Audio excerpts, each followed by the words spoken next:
Hi friends, எல்லாருக்கும் வணக்கம். Welcome to Keethu cooks. இன்றைக்கி வெண்டைக்காயில் ரொம்ப சூப்பரான ஒரு டிஷ் செய்யலாம். வெண்டைக்காய் சாப்பிட பிடிக்காதவங்க கூட இந்த டிஷ் ரொம்ப சூப்பராக ருசித்து சாப்பிடுவாங்க. அந்தளவுக்கு டேஸ்டியாக ரொம்ப சூப்பராக செய்யலாம். அதுக்கு முன்னாடி என்னோடய சேனலை நீங்கள் ஃபஸ்ட் டைம் பார்க்குறீங்க அப்படின்னா கண்டிப்பாக லைக் பண்ணிக்கோங்க. என்னோடய சேனலை சப்ஸ்கிரைப் பண்ணி வச்சுக்கோங்க. வீடியோ ஃபுல்லாக பாருங்கள். பார்த்துட்டு பிடிச்சிருந்தால் உங்கள் ஃப்ரெண்ட்ஸ் அண்ட் ரிலேட்டிவ்ஸ்க்கு ஷேர் பண்ணுங்கள். கூடவே இருக்க பெல் ஐக்கானில் ஆல் ஆப்ஷனை கிளிக் பண்ணி வச்சுக்கோங்க. நோட்டிஃபிகேஷனில் என்னோட ஒவ்வொரு வீடியோ உங்களை வந்து சேரும். வாங்க இப்போது ரெசிபி எப்படி செய்யலாம் அப்படிங்கிறத பார்க்கலாம். இந்த வெண்டைக்காய் டிஷ் செய்கிறதுக்கு 10 நிமிஷம் போதுங்க. ரொம்ப சுலபமாக ஈஸியாக செஞ்சிடலாம். அது போக இந்த டிஷ் வந்து பார்த்திங்கன்னா சாப்பாடு, இட்லி, தோசை, சப்பாத்தி எல்லாத்துக்குமே ரொம்ப ஆப்டாக பொருந்தும். ரொம்ப சூப்பரான டேஸ்ட்டில் நமக்கு செஞ்சு முடிச்சிடலாம். அருமையான வித்தியாசமான ஒரு ரெசிபி அப்படின்னு சொல்லலாம். யூஸ்வலாக வந்து பருப்பில் போடுவாங்க, பொரியல் பண்ணுவாங்க. இந்த மாதிரி டிஃப்ரெண்ட்டாக ஒன்ஸ் நீங்கள் ட்ரை பண்ணி பாருங்கள். ரொம்ப ஈஸியாக செஞ்சிடலாம். எல்லாருக்கும் ரொம்ப ரொம்ப பிடிக்கும். ஒரு கடாய் எடுத்துக்கலாம். அதில் வந்துட்டு நம்ம ஒரு 4 ஸ்பூன் அளவுக்கு எண்ணெய் விட்டுக்கலாம். நம்ம வந்து ஃபஸ்ட்டு வெண்டைக்காயை ஃப்ரை பண்ணிக்க போகிறோம். அதுக்காக தான் 4 ஸ்பூன் குக்கிங் ஆயில் விட்டுக்கலாம். இப்போது மீடியம் ஃப்ளேம்லேயே வச்சுட்டு நம்ம இந்த வெண்டைக்காயை நமக்கு பிடிச்ச ஷேப்பில் கட் பண்ணிக்கலாம். குட்டி குட்டியாகவும் இருக்கலாம், நீட்டமாகவும் இருக்கலாம், ரொம்ப பொடியாகவும் இருக்கலாம். உங்களுக்கு எது மாதிரி உங்களுக்கு கட் பண்ணால் பிடிக்குமோ அந்த மாதிரி நீங்கள் கட் பண்ணி எடுத்துக்கலாம். இந்த 4 ஸ்பூன் எண்ணெயே ரொம்ப போதுமானது. நம்ம பெரட்டி விட்டு நம்ம நல்லா வதக்கி விட்டுக்கலாம். மீடியம் ஃப்ளேமில் வதக்கிறதுனால என்ன ஆகும் அப்படின்னு சொன்னால் ஈஸியாக வதங்கவும் செய்யும். அதே போல் ஈவனாக எல்லா பக்கமும் வதங்கிடும். நமக்கு பிசுபிசுப்பு தன்மை இருக்காது. ஈவனாக வெந்து வரும். ஒரு 2-3 மினிட்ஸ்லேயே நல்லா வதங்கி நமக்கு சூப்பராக வரும். ஃபஸ்ட் நம்ம வந்து வெண்டைக்காயை கழுவிட்டு தண்ணி இல்லாமல் ஒரு பக்கம் வடிச்சிட்டு அதுக்கப்புறம் எடுத்து நுனியையும் காம்பையும் வெட்டிட்டு இந்த மாதிரி நம்ம கட் பண்ணி எடுத்துகிட்டு எண்ணெயில் வதக்கி விட்டுக்கலாம். ஒரு 5 மினிட்ஸில் நல்லாவே வதங்கி வந்துடுங்க. ரொம்ப சூப்பராக வதங்கினதுக்கப்புறமா ஒரு பிளேட்டுக்கு நம்ம மாற்றிக்கலாம்.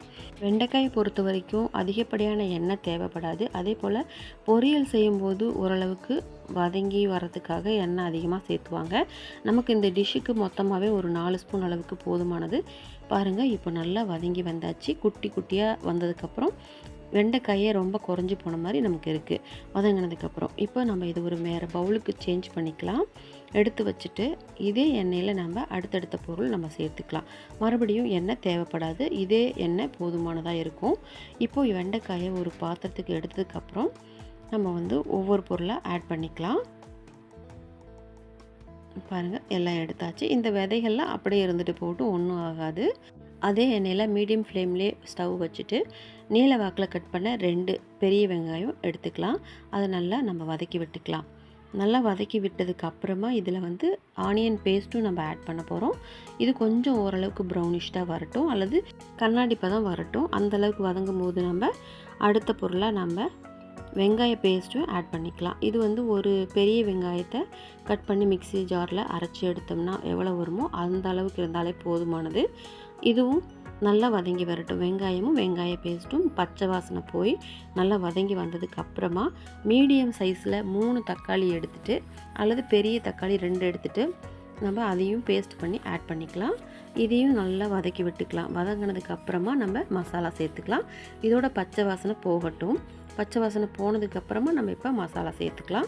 மஞ்சள் பொடி ஒரு 1/4 டீஸ்பூன் அளவுக்கு ஆட் பண்ணிக்கலாம். உப்பு வந்து இப்போதைக்கு ஒரு 1/2 டீஸ்பூன் அளவுக்கு ஆட் பண்ணிக்கலாம். திரும்பவும் தேவைப்பட்டால் பின்னால் நம்ம சேர்த்துக்கலாம். இப்போ வந்து ரெட் சில்லி பவுடர் வந்து ஒரு 2 டீஸ்பூன் அளவுக்கு ஆட் பண்ணிக்கலாம். சாம்பார் பொடி ஒரு 1 ஸ்பூன் அளவுக்கு ஆட் பண்ணிக்கலாங்க. அது கூடவே வந்து மல்லி பவுடர், கொத்தமல்லி பவுடர் வந்து ஒரு ஸ்பூன் அளவுக்கு ஆட் பண்ணிக்கலாம். காஷ்மீரி சில்லி பவுடர் 1/2 டீஸ்பூன் அளவுக்கு ஆட் பண்ணிக்கலாம். இப்போது இந்த மசாலா போதுமானது. நமக்கு ஸ்பைஸியாக ரொம்ப காரமாக வேணும் அப்படின்னு சொன்னால் திரும்பவும் நம்ம மிளகாத்தூள் ஆட் பண்ணிக்கலாம். நான் வந்து எனக்கு தேவையான அளவுக்கு ஆட் பண்ணியிருக்கேன். உங்கள் வீட்டில் உள்ளவங்க சாப்பிட்ற டேஸ்ட்டுக்கு தகுந்த மாதிரி நீங்கள் மசாலா ஆட் பண்ணிக்கலாம். இப்போ நல்லா மிக்ஸ் பண்ணி வதக்கி விட்டதுக்கப்புறமா மீடியம் ஃப்ளேம்லேயே இருக்கிறதுனால நமக்கு நல்லா வதங்கி வரும், அடிப்பிடிக்காது. இப்போது நல்லா வதங்கி வந்து ஓரளவுக்கு எண்ணெய் பிரிஞ்சு வர ஸ்டேஜில் தயிர் வந்து கெட்டி தயிராக ஒரு 50 ml அளவுக்கு நம்ம ஆட் பண்ணிக்கலாம். இது ஸ்பூனுன்னு பார்த்திங்கன்னா பெரிய ஸ்பூன் பார்த்திங்கன்னா ஒரு 5 ஸ்பூன் 6 ஸ்பூன் அளவுக்கு வரும். இது வந்து ஒரு 50 ஒரு கப்பு சின்ன கப்பாக நம்ம கடையில் வாங்கினோம்னா எவ்வளோ இருக்குமோ அந்த அளவுக்கு கப்பு நம்ம ஆட் பண்ணிக்கலாம்.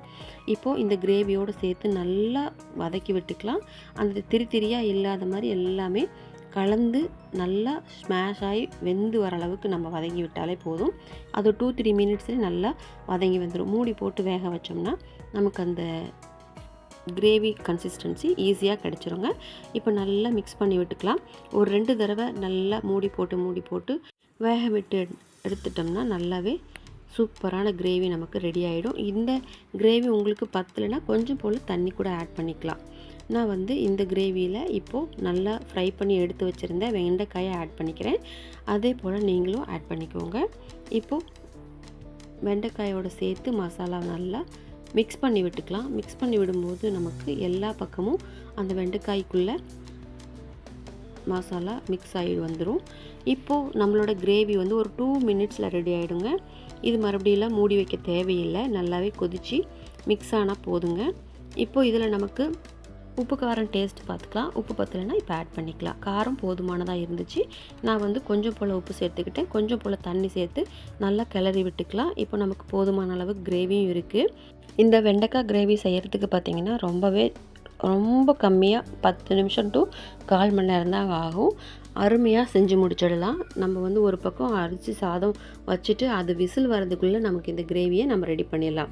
அந்தளவுக்கு ரொம்ப சூப்பரான ரெசிபி. அருமையாக சீக்கிரத்தில் செஞ்சு முடிச்சிடலாம்.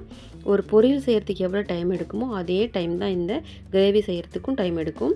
ஹெல்த்தியான இந்த வெண்டைக்காய் கிரேவியை நீங்கள் ஒரு தடவை ட்ரை பண்ணி பார்த்தீங்கன்னா வெண்டைக்காய் சாப்பிட பிடிக்காதவங்க கூட அடிக்கடி செய்ய சொல்லி கேட்பாங்க. அந்தளவுக்கு ரொம்ப சூப்பரான டேஸ்ட்டில் இருக்கும். ஒன்ஸ் நீங்கள் ட்ரை பண்ணி பார்த்துட்டு உங்களோட கமெண்ட்ஸ் கண்டிப்பாக எனக்கு கமெண்ட் பண்ணுங்கள், ஃபீட்பேக் சொல்லுங்கள். வெண்டைக்காயில் பொதுவாக பார்த்திங்கன்னா ஹார்ட் ப்ராப்ளம் வராமல் பார்த்துக்கும். நார்சத்து அதிகமாக இருக்குது. கெட்ட கொழுப்பை குறைக்கிறதுனால இதயம் வந்து ஆரோக்கியமாக இருக்குங்க. அதே போல் புற்றுநோய் தடுக்கக்கூடிய ஆன்டி ஆக்சிடென்ட்கள் நிறைய இருக்குது. இது வந்து மார்பக புற்றுநோயை குறிப்பாக அதோட அபாயத்தை குறைக்கிறதுக்கு பயன்படுதுங்க.